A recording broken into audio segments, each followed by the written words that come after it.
I'm enjoying a cup of chai tea latte, and I made it with my chai honey. Mmm, so good. Just watch and see how I did it. Enjoy it for its great taste or amazing healing benefits. Its warming, stimulating properties will warm you up from your fingers to your toes. Aids digestion, antimicrobial, anti-inflammatory, loaded with antioxidants, and may help lower your blood pressure and sugar levels.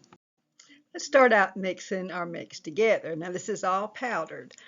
1½ tablespoons of cinnamon, 1 tablespoon of coriander, 3/4 teaspoon of cloves, 3/4 teaspoons of cardamon, half a teaspoon of ginger, half a teaspoon of black pepper, and half a teaspoon of nutmeg. Now we're going to mix this together with 1 cup of raw natural honey. Now place a lid on the jar and let it set at least 1 day before using. The longer it sets, the better it gets. And stir before each use. Heat together 2 to 3 teaspoons of instant tea with 1 cup of milk or coconut milk.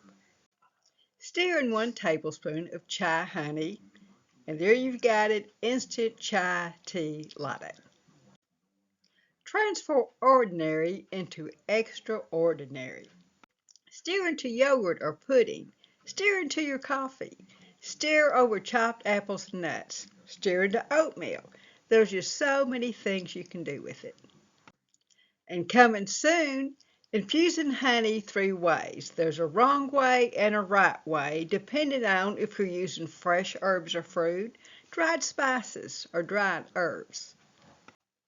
And you might be an herbalist if you enjoy chai tea latte. Like, subscribe, and share, especially so you don't miss my next video on how the right way to infuse your honey.